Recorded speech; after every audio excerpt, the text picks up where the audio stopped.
Сайн байцгаана уу та бүхэндээ энэ өдрийн мэндийг хүргэе. Намайг таньдгүй хүмүүст өөрийгөө танилцуулахад Мегмар Сүрэн гэдэг Сөүлд ажиллаж амьдардаг ийм хүн байна. За өнөөдөр манай YouTube сувгийг Мега телевизийг үздэг үзэгчдтэй нэг чухал үнийг танилцуулах гэж байна. Тэгээ Ёнсо дээд сургуулийн доктор хамгаалах гэж байгаа. Профессор ингээд сэтгэл зүйн коуч ийм багшийг танилцуулах гэж байна. Сайн байна уу? Сайн байна уу? Би сая Үүжинбүү гэдэг Сөүлээс жоохон 1 цаг 2 цаг шахам яваад ирсэн. Ийм хотод профессор багшийн сэтгэл гутралын талаарх юм нэг сургалтанд суулаа. Тэгээд сургалт бол амжилттай гоё боллоо. Хүмүүсийн асууж байгаа асуултууд бол нэлээд их сонирхолтой байсан. Тэгээд таны энэ сургалтыг би сонсоод ер нь би өөрийнхөө бас YouTube үздэг хүмүүстэй энэ сургалтыг бас давхар нэг мэдээлэл өгмөр санагдсан юм аа. Тэгээд энэ сургалтын талаар та ярьж өгөө.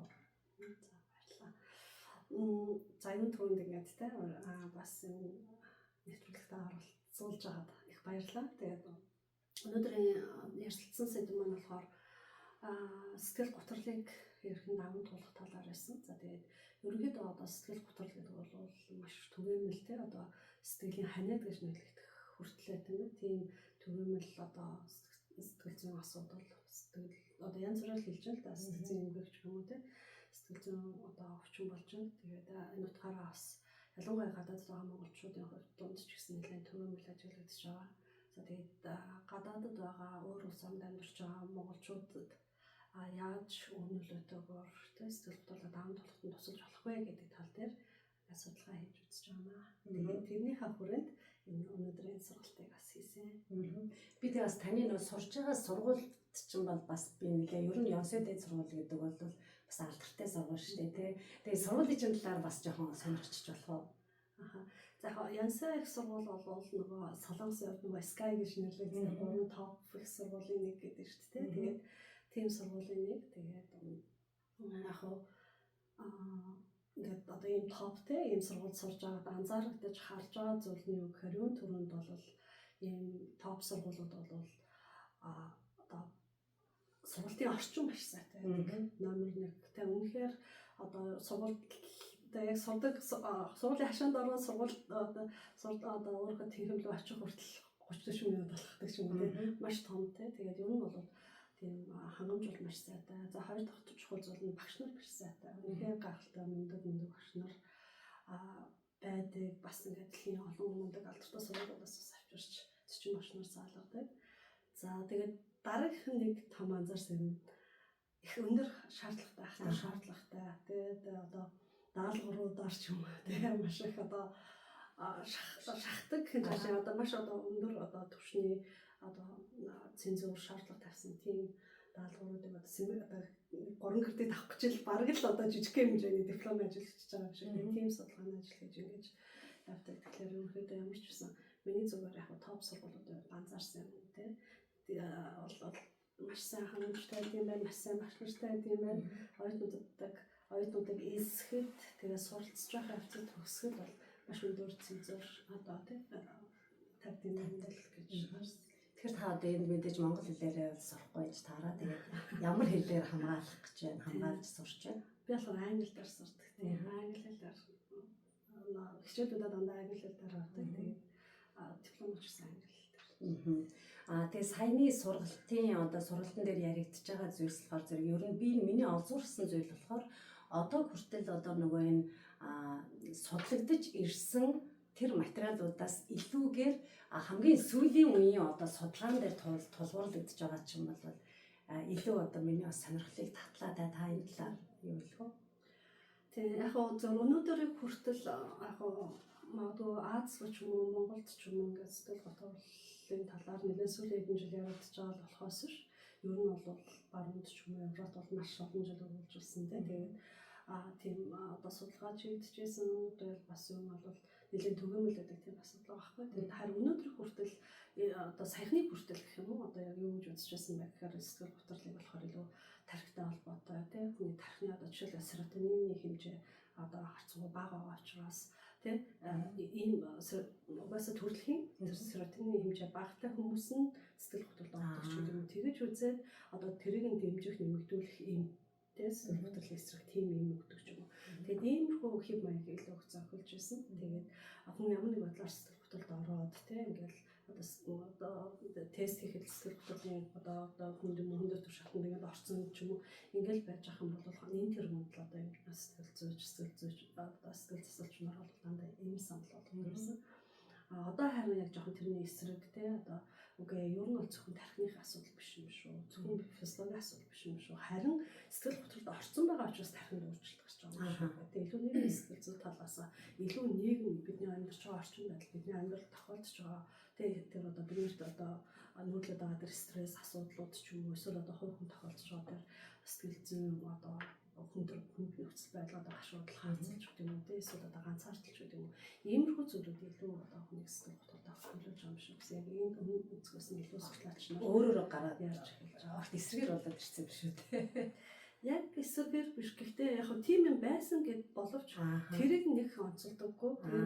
Ийм хүч юна гэдэг чинь хэрвээ одоо нийгмийн нөхцлөөс болоод сэтгэл хөдлөлд ороод хахад чинь им өгөөд ахаар бас тийм жоохон тийм асуудал одоо яг нийцэхгүй байгаа юм байна тийм. Тэгэхээр яг сэтгэл готрлын им бол тодорхой хэмжээгээр мэдээж нөлөөлөх жааж гэсэн яг шийдэл нь болж бол хийж чадахгүй байна л гэж. Миний саяны нөгөө эсрэгээр гэдэг нь болохоор зэрэг жишээлбэл тархины үйл ажиллагаанаас болоод тэр нөгөө даавар маань ялгархгүй байгаа учраас сэтгэл нь гутарсан юм байна гэж үзсэн юм шүү дээ. Өмнө нь голцсон тэгж явж байгаа. Харин одоо болохоор зэрэг сэтгэл нь гутраад байгаа учраас тэр даавар баг ялгараад байгаа болохоор энэ хоёр бол ер нь бас ургуу хамааралтай байсан тийм.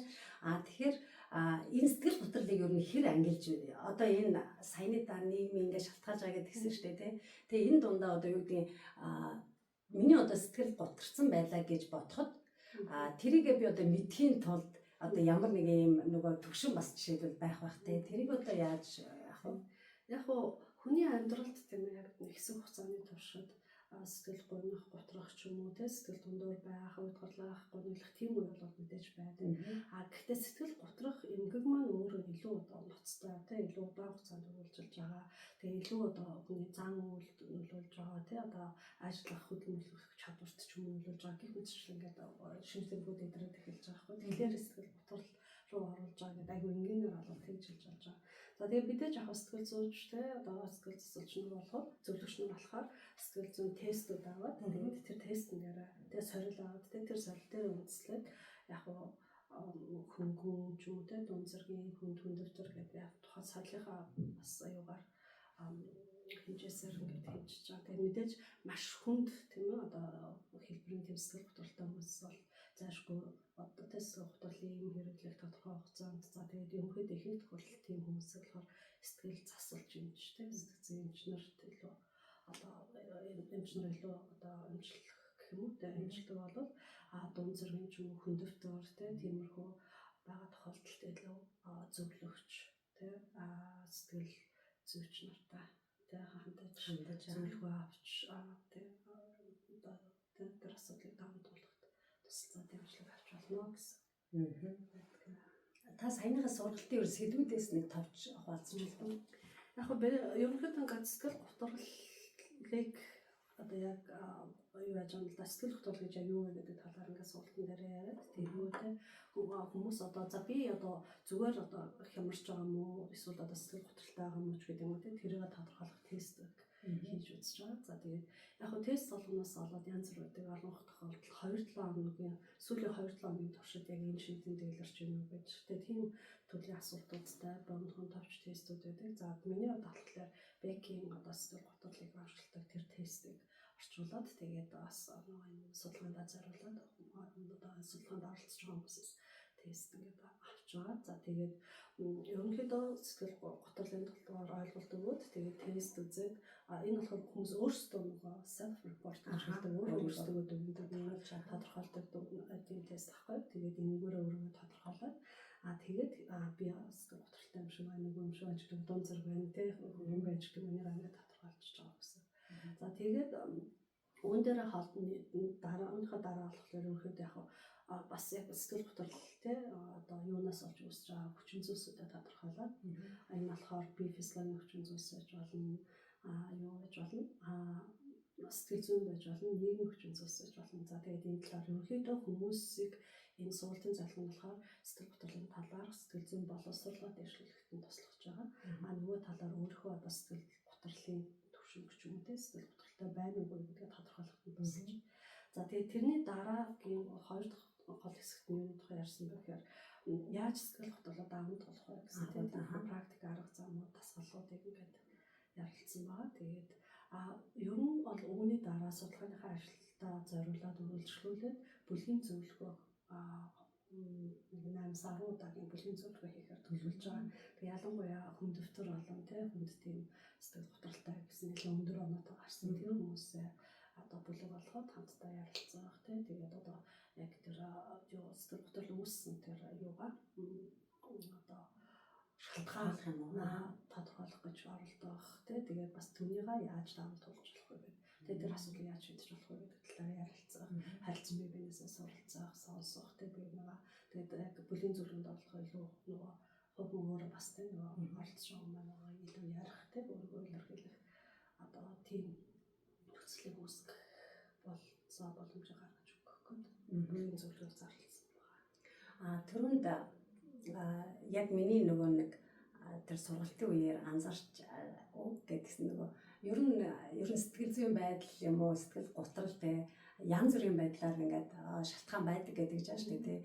Ялангуяа саяхан нөгөө өчигдөр сувилд нэлээх бороо орсон шүү дээ. Тэгсэн чинь би бүр ингээд нэг сонин энтэнд өвдөж байгаа юм шиг болоод борцсон бараг хайж байгаа бодоотой цаймаа бажтай цагаа уумаар санагдаад тэгээ би яг бодсон байхгүй юу.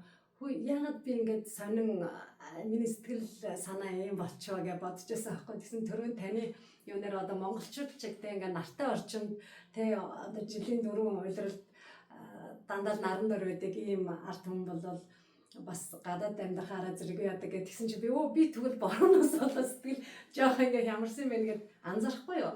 Тэгээ түн шиг одоо та яг гадаадд байгаа хүмүүсийн тий одоо тэр сэтгэл готрах магадлалууд тий энэ талаар та түрүүнд бас дурдчихсэн. Тэгээ дахиад би сонсчморч юм шиг.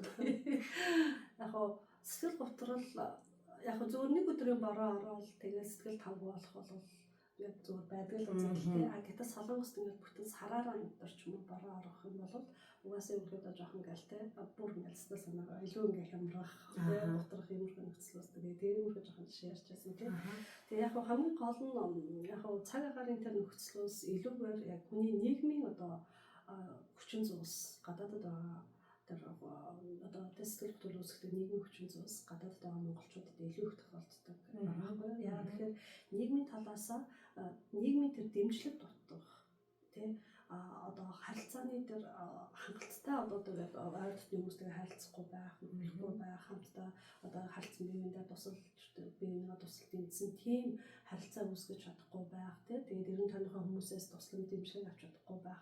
Энэ зөвхөн одоо физикал тий материалын биш тий бас сэтгэл зүйн тэр дэмжлэгийг авч чадахгүй байх юм. Иймэрхүү зүйл бага баханд гадаад хүмүүсийг бас нэлээд сэтгэл готролд оруулах нөхцөл үүсдэг. Тэгээ ганцаардлан тий ганцаардж байгаа байдал байна. За тэгээд гадаадд одоо юу гэдэг одоо жишээлбэл солонгост бол за Монголд одоо юу гэдэг өөрийнхөө дуртай сонирхдаг ажил хийж байсан юунд хурж ирэхээр гадаадд ирэхээр одоо тий дуртай гэж тий одоо хүмүүсийн хар ажил гэж нэрлэдэг тийм ажлуудыг хийгээд явах юм ч гэсэн бас хүнийг тий одоо амьдралын үн цэнэ бодох ажлаас авах тэр одоо сэтгэл ханамж ч юм уу тийм бүх зүйлүүдийг авч чадахгүй байх зэрэг тэгээд нөхцөлд оруулаад тэгээд энэ нь удаан хугацаагаар үргэлжлэхээр яг нэг сэтгэл готролд оруулах тийм нөхцөл бас үүсгэж байгаа.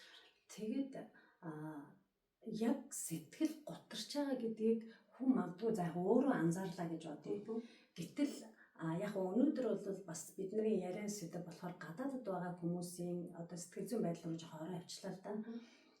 Тийм тохиолдолд ер нь ар гэрийнхэн найз нөхөд те одоо их оронд байгаа хүмүүс ч юм уу те яаж одоо зүгээр ингээл харахад онлайнаар яриад ингээл цагт зэн харахаар гоё байж идэг те тэгэл бас тодорхой хэмжээний ингээл гэр бүл рүүгээ туслан мөнгө явуулаад ч юм уу тэгэл харахаар энийг л хийж идэг. Гэтэл яг тэр хүн амьдрал дээр одоо сэтгэл нь готраад байгаа эсхийг одоо бас өөрөө зөв нуугаад ээж болох юм те ингээ хоол байл тэрийг одоо мэдэх арга жишээлбэл одоо яаж жоохон тодорхойлгоо манай ах маань жоохон сэтгэл нь юу байна гэдэг харахад ингээ энийгэд яриад байдаг те гэтэл яг үнэндээ цаанаа ингээ сэтгэл нь готраад байх магадлал байх уу тийм одоо юу байх уу тохиолдол байж болох уу яг уу ер нь бол байж болно л да хүмүүс одоо учраас ингээл хүмүүстэй энэж ингээл зүгээр юм шиг нэж авч байгаа л оролцсон байх тэгээд тэгэнгүүт юу болсон би яасан бэ гэсэн чи 2-3 жил сэтгэл готолд орсон тэгээд эцэсэл авч исэн болж таарах ч юм тийм иймэрхүү зүйлүүд ингээ гараад ирдэг тэгэхээр ер нь бол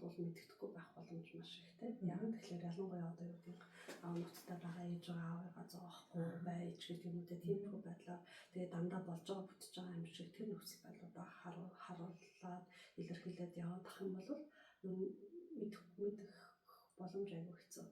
Тэгвэл ер нь сэтгэл санаагийн жоохон үгийн сонсох ч юм уу илүү жоохон нөгөө энэ хүний маань сэтгэл санаа ямар байна гэдэг дээр анхаарал тавих нь илүү хэрэгтэй юм тийм. Ер нь бол яг өмнө нь одоо жирийн үедээ ч юм уу те одоо нэг анх ирсэн хадаахан ч үгүй юм эсвэл одоо юм жирийн үед ямар байсан яг тэр байдлаасаа өөрчлөгдсөн байна гэдгийг анзаарч ажиллаж харж болж байгаа байхгүй. Одоо жишээлбэл их айгу хүчилж ингээл худлаа нэг ч юм уу тийм. Иймэрхүү байдлаас за нэг юм хүчлээд ингээд өөрөө тийм болж байгаа юм шиг харагдуулах гэдэг юм гэж тийм. Иймэрхүү өөрчлөлтүүд байна уу? За өмнө нь дуртай байсан, сонирхтой байсан тийм. Тиймэрхүү юмнуудаа сонирхож байгаа дуртай хэвээрээ байна уу гэдэг юм тийм. За ер нь бол аль болох л ингээд тийм сэтгэлийн нээлгэж ярилцах тийм ингээд одоо би санаа тавьж байгаа шүү гэсэн яг тийм байдлаа гэж нөгөө илэрхийлж байх нь их чухал байдаг л да. Тэгэхгүй болохоор бүх юм сайхан байгаа л гадаад гоё газар байгаа ч ингээл бодоод тийм зүгээр байгаа хаа гэж бодоод яваад гэж болохгүй болчихж байгаа юм л да. Тэгэхээр өнөөдөр бас яг сэтгэл хөдлөлийг даван туулахад ч юм уу сэтгэл хөдлөлд орохгүй байхад тусалдаг хамгийн том нэг хүчин зүйлийн нэг нь байдаг гэхээр хажууны дэмжлэг гэдэг. Тэгэхээр маш сайн сэтгэл санаагаа нээж ярьж чаддаг, тэрийг нь ойлгож чаддаг найз нөхөдтэй ч юм уу эсвэл ямар ч татна ах эгчдүүдтэй ч юм уу. Эсвэл одоо тиймэрхүү нөхцөл байдал байгаа хүмүүс удаан хугацааны туршид амьдралын одоо хүнд нөхцөл байдалд байсан ч бай, тий одоо бэрхшээл дотор байсан ч бай, нийгмийн одоо бусад уургаад хүмүүсээс дэмжлэгсээ авч чадахгүйсэн ч гэсэн ер нь сэтгэл готрлыг ч юм уу тухайн хүнд асуудал даван туулах чадвар байдаг. Тэгэхээр бас үнэхээр биеийнхээ хамгийн одоо татны сайн найз нөхөд байх, сайн дэмжигч байх нь анхаарал тавих хэрэгтэй.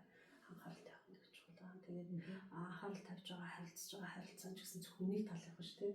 Аль нэг нь дандаа өгөөд идэг биш. Хүн бас дандаа аваад байгаадаа бас одоо хайр халамж авч яах гэж боддог тийм. Бас нөгөө өөрийнхөө хувьд эргээгээ тусалж чаддаг, харилцан биеэдээ тусалдаг ч юм уу. Яг иймэрхүү байдал нь бас өөрөө үнцний хэрэгцээ мэдэрхэд ч юм уу бас тусалдаг. Эсвэл байнга гадаадаа өмнө туслаад байдаг тийм нөгөө Монголоос нь ямар сэтгэл гаргахгүй одоо нэгтэй жоохон ч гэсэн чамайг гэсэн бид нар тэгээд санаа тавьж байгаа шүү, харж байгаа шүү, халамжлмаар тэгээд санаа тавьж байгаа шүү гэсэн тийм байдлаар илэрхийлэхгүй байх юм бол тэгээд хичнээн тэр үнтэйг яриад байгаа юм шиг болооч тийм харилцаа байгаа юм шиг болооч ганцаарцарах бас боломжтой. Тэгээд удаан хугацаар ганцаарч явсаар байгаа эцэстээ сэтгэл хөдлөлтөд олох ч юм уу тийм нөхцөл үүсэх боломжтой. Ер нь сая гадаадд байгаа хүмүүсийн үед тийм байна гэдэг бас ойлголоо. Одоо болохоор зэрэг ер нь заавал сэтгэл готрол гэдгийг болохоор зэрэг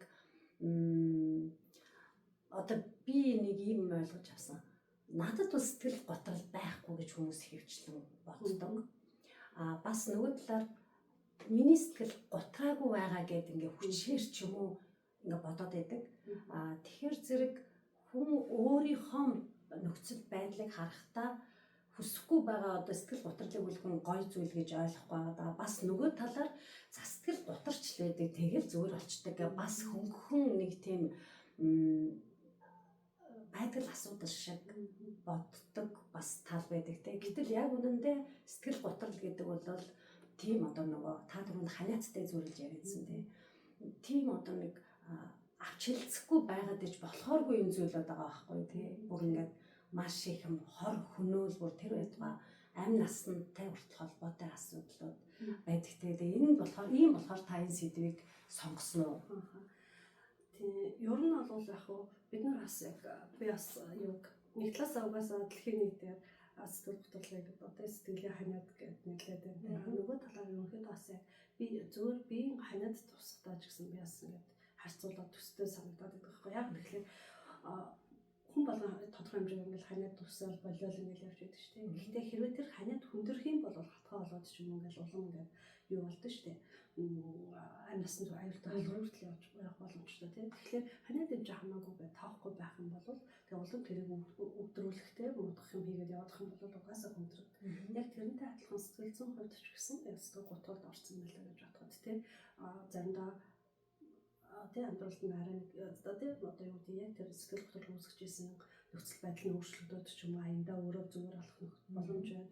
Эсвэл улам гүнзгийрээд улам удаад явах боломж байгаа. Тийм болохоор ер нь бол нэгдүгээр хэрвээ ингээд ялангуяа жоох удаа хугацаар сэтгэл хөдлөлтөй явж байгаа хүмүүс бол энэ бас таахгүй өнгөрөөж болохгүй ямар байдлаар бас дэмжлэг авах хэрэгтэй. Нөгөө талаар бас ингээд монголчууд ингээд ханиад төрчгөрөө дур мэд ингээд юм айгуур ходог шүү дээ. Тэрнтэйг л бас яг адилхан байгаа хгүй өөр өөрөөр л онцлоод байна л да. Үгүй сэтгэл хөдлөлт орсон хөдлөлт ороогүй юм шиг ялдаг ч юм уу. Тэгэхээр бас л ядаж тест бүгэлж үзээд ч юм уу те өөрийгөө тийм хэрэгтэй болж байгаа. Ямар нэг сэтгэл зүйч бас ч юм уу тийм тусламж авах төвчлэг авчиж онцлохгүй болохоор яг л нөгөө өөрийгөө оншилж байгаа онцлол дурын юм уу гэж ойлгож чинь тийм зөвчөж болно. Тийм байна. Тэгээд ер нь нөгөө нэг хүн хүүхдээ ханаад хүрэхэд те өөрөө ханаад тусгаад гэр бүлийнхнээ тусгаад ямар нэгэн байдлаар анхны одоо тийм мэдгэдэггүйтэй байж ээж те тусалж чаддагтай адилхан энэ сэтгцэн эрүүл мэндтэй тэ анхаарад ийм одоо боловсролыг сэтгэл зүйн боловсрол өгөхөд зориулагдсан гэдэг би зарыг фэйсбүүкээс хараад тэгээд аюу олзуурхсан нэр нь тийм юм байна гэж бодоод тэгээд энэ тал дээр та хүмүүст ер нь яг юу гэж хэлмээр байна? Ер нь бол ингээд хүмүүс тийм ээ одоо сүүлийн үед ч хэлэхэд эрүүл амьдралын хэмээх ч гэдэг юм тийм одоо эрүүл хооллох талаар ч гэдэг юм эсвэл одоо ерөнхийдөө л ингээд юуны талаар ч гэсэн тийм эрүүл мэндийн боловсролын талаар одоо өөрөөр хэлбэл айгүйх сурч эхэлж байна шүү дээ тийм. Тэгэл дасгал хөдөлгөөн ингээл эрүүл амьдрахын тулд юу хийж болохоор байна.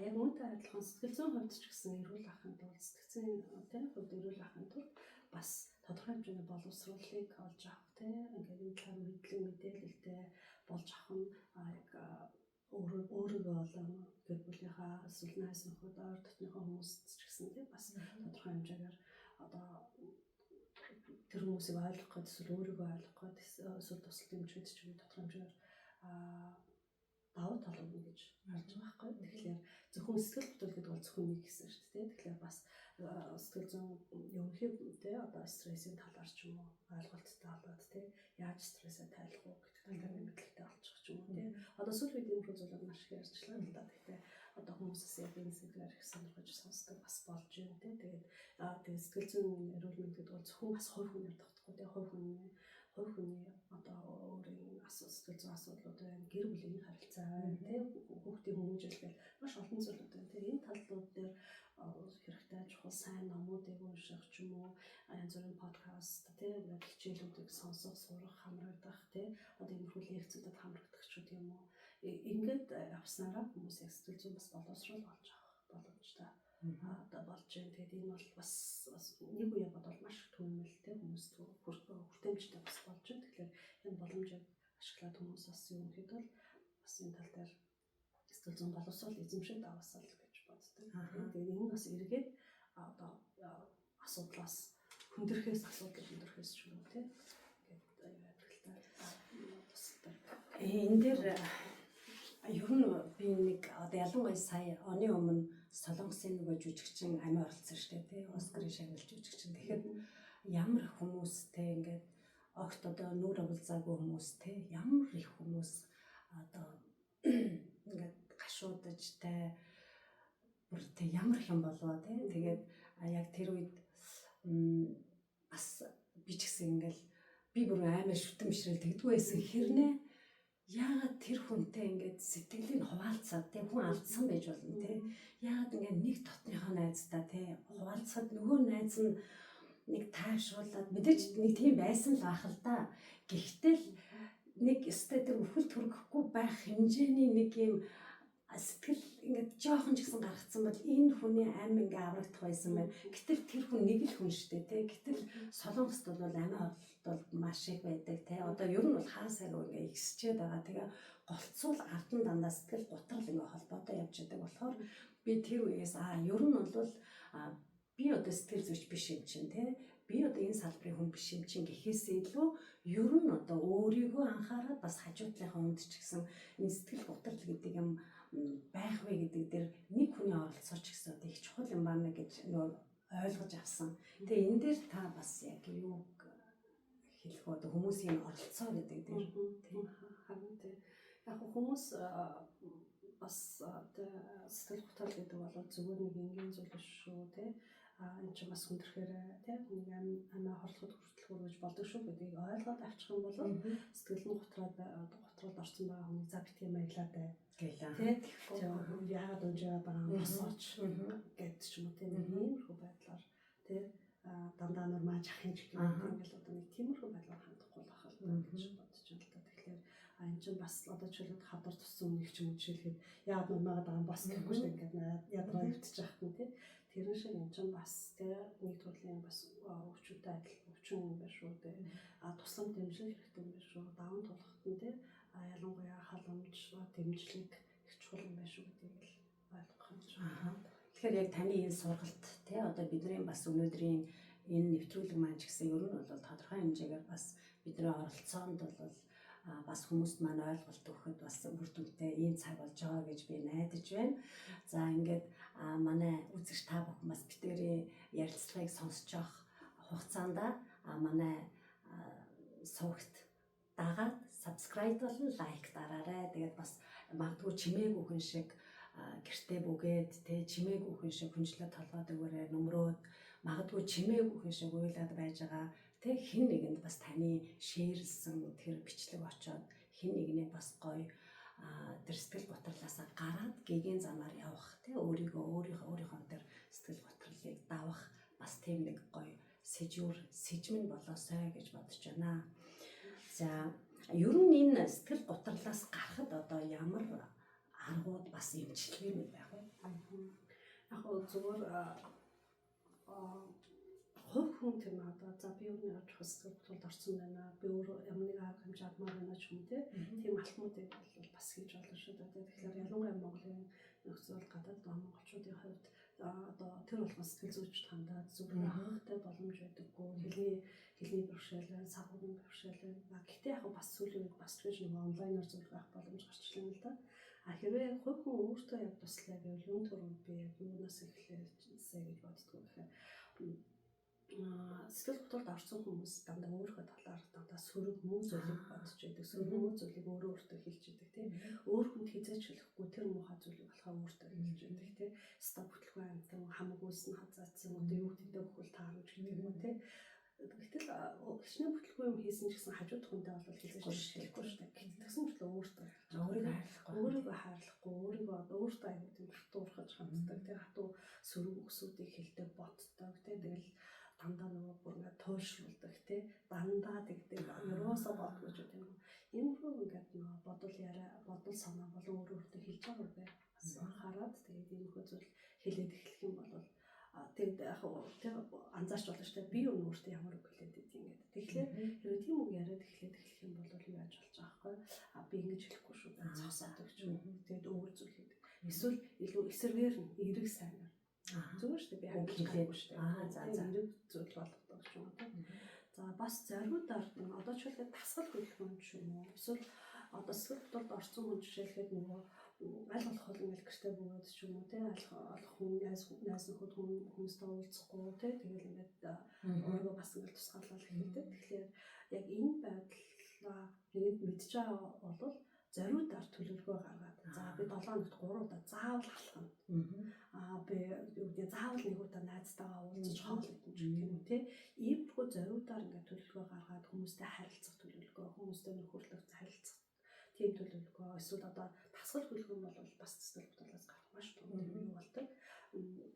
Тэргүй үр дүнтэй байх үр нь шүү дүнтэй дээ. болж өгдөг. Тэгэхээр зориудаар ингээд нөгөө тийм тасгал хийх ч юм уу эсвэл ууланд халахч гэх юм уу иймэрхүү зүйлүүдийг хийх хэрэгтэй болж байгаа. Тэгээд зүгээр өөрт тийм хиймээр санагдаад хийн гэж байхгүй. Яг тэгэхээр угаасаа тийм хүсэл төрөхгүй байхгүй. Тэгэхээр зориудаар би энийг заавал хийх ёстой гэд за хийх ёстой гэж төлөвлөж бичээд тэгээд за хийх төлөвлөсөн юм чинь ингээд Тэгтээ өгөөж гарах хэрэгтэй юм байна. За хийх хүчлэх хэрэгтэй юм тийм. хийх ёстой. Тэгжээж яадаг вэ гэхлээр тийм гарч одоо за одоо нөгөө тийм юмнаас гарч болно. Дараагийнх нь бас нэг чухал зүйл нь ерөнхийдөө яг сэтгэлийнхаа дарамтыг шаналгаа ганцаардж байгаа яг тийм зүйлсүүдэд итгэмжтэй дотны хүнтэйгээ ярилцах бас чухал тий. Тэгээд сэтгэлээ нээгээд ярилцах тий. Тэгээд бүр заримдаа одоо ч хэлэхэд нөгөө нэг амьдрал тохиолдсон тийм ээ уу гашуу ч юм уу хэцүү зүйл ямар нэгэн одоо том цохилтоос болоод нөгөө хүн сэтгэл готролд орох наацлалтай ганцхан хөрөлтэй тийм юм.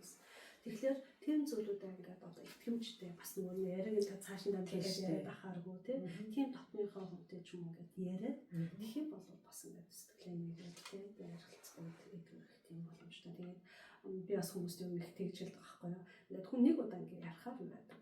Одоо ингээл айгу хуйлал ингээл ярьдаг шүү дээ. Тэгэл дахиад дараагууд ярих юм бол арай нэг баг хуйлаад ч юм ярьж байгаа. Өөрөөр хэлбэл энэ чинь ингээл дахин ярих хоос юм шиг өөрийгөө баг зэрэг эдгэрүүл явагдаад те ингээд яваад. Тэгэхээр нөгөө хүндээ те би олон удаа ярьж магадгүй шүү дээ. Сонсоод өгөөч гэж болохгүй хэлээд ч юм уу те.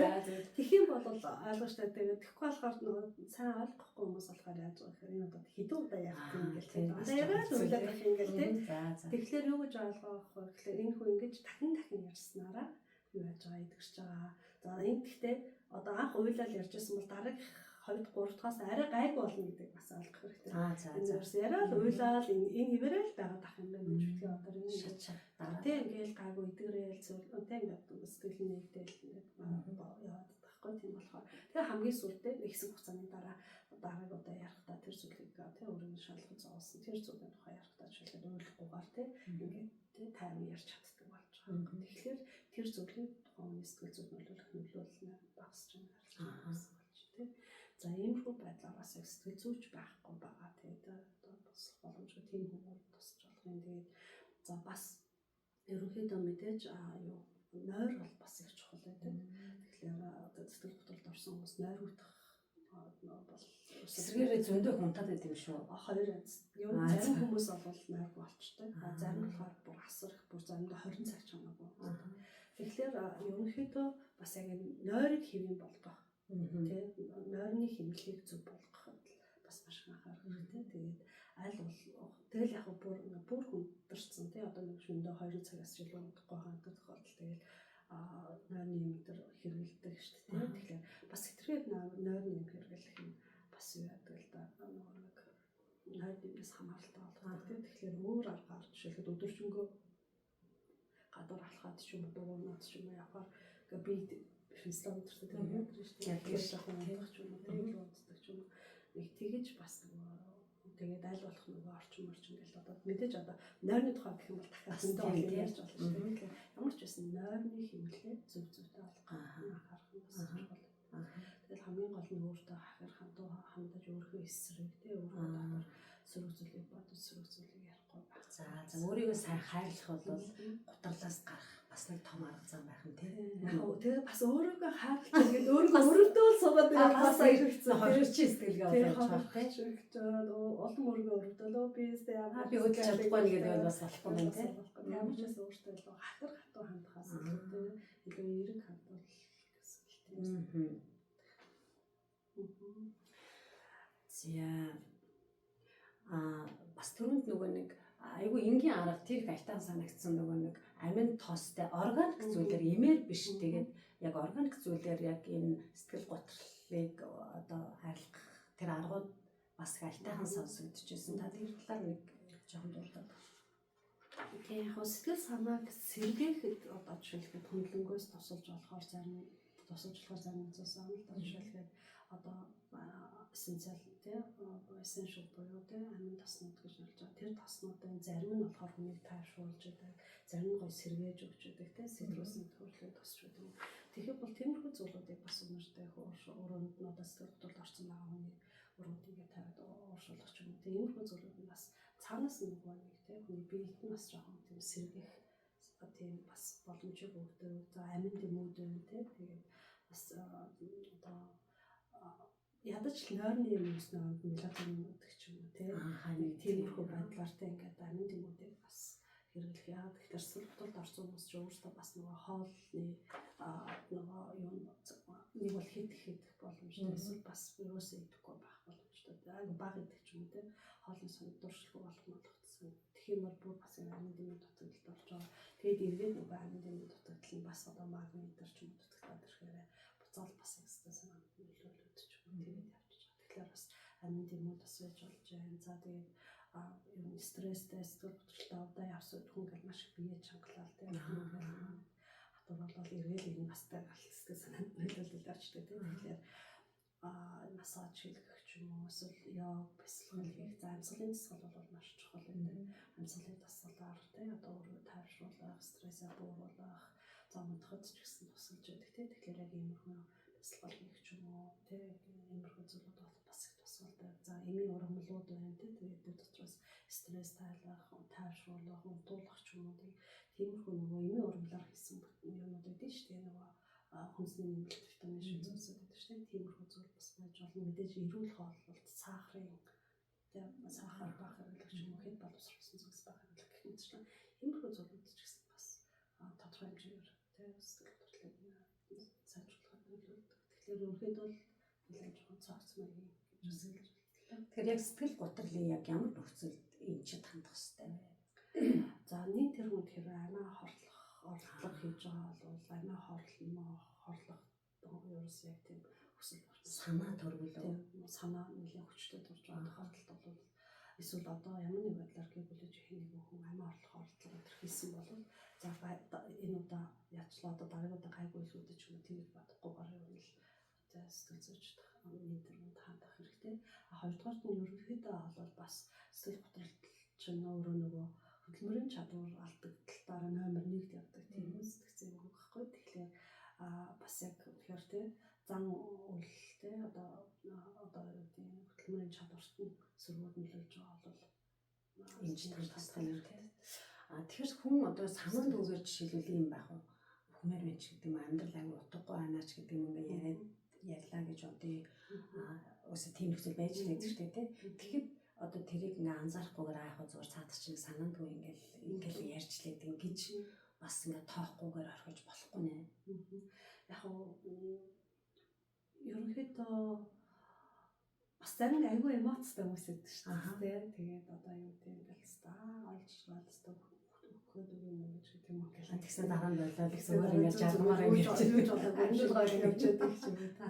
Тэгэхээр яг тэр үгийг яаж хэлж юм ямар байдлаар хэлж юм гэдэг бас нэлээд чухал гэж магадгүй. Сэтгэлийн хөдөлгөөнөөс бас тийм зүгээр заримдаа зүгээр нэг тийм сэтгэл хөдлснөөс олоод зүгээр яг үнэхээр амиа хорлох санаагүйгээр хэлж юм уу?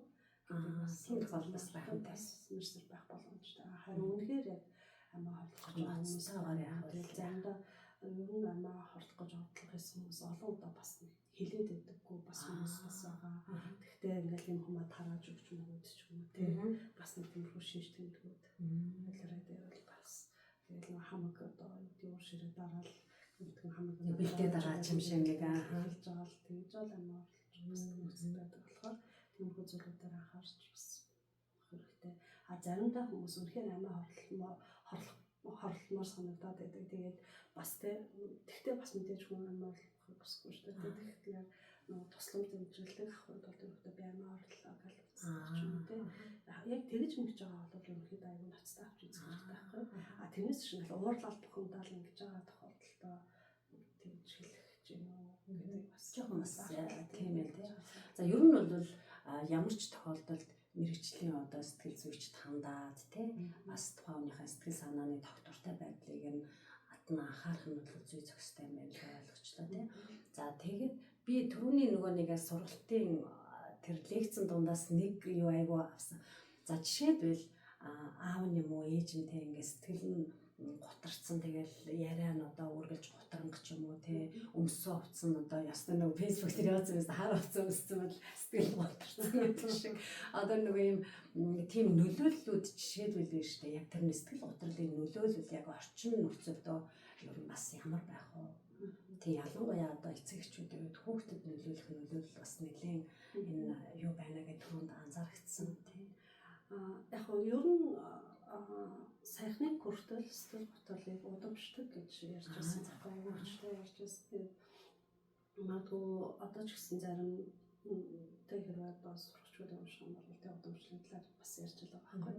Эцэг эхийн айл нэг юм одоо сэтгэл готролтойсэн бол тэг одоо хүүхдийн сэтгэл готролтой тийм удамших магадaltaй байна. Гэтэл харин сүүлийн үед болохоор хүмүүс илүү юу гэж ярьж байгаа гэхээр яг удамшиж байгаа нь илүү генээс удамшиж байгаа гэхээс илүүгээр одоо баг наснд нь байхад тэ эцэг эхийн сэтгэл готролтой байгаа тэр нөхцөл байдлыг харж өсгөөрөө дараа нь бас тэ амьдралын одоо нөхцөлд ч юм уу тэ одоо амьдралтын туршил одоо тийм хүн зүйл тохиолдоход бас яг тэ нөгөө амьдралаар нэг юм аяг дуурайгаад гэх юм уу тэгээд бас сэтгэл готрох магадлал илүү өндөр байгаа юм биш үү гэсэн тэгэж бол илүү их яригдаж эхлэв байгаа л та. Тэгэхээр хэрвээ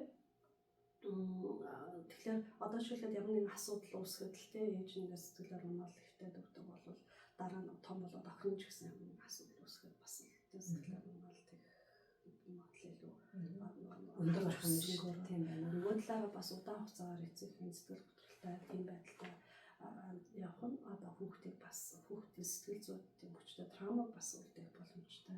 Маш одоо аюултай хамгаалалтгүй юм шиг тийм мэдрэмжүүдийг төрүүлэхээр эргээд юм бол хүний тийм сэтгэлийн шарах травма ч өөрөө бас сэтгэл готрол үүсгдэг гэж одоо тийм маш их яригдж байгаа. Тэгээд яг тийм сэтгэл готрол үүсгэж байгаа нь яг тэр хүн эцэг эхэн одоо юу гэдэг сэтгэл готрол генерээ удамшихаас илүүгээр эцэгхийн сэтгэл готорсон нь хүүхдэд травма үүсгээд тэр нь дараа нь хүүхдийг сэтгэл готролтой болгож байгаа. Бас гэх боломжтой.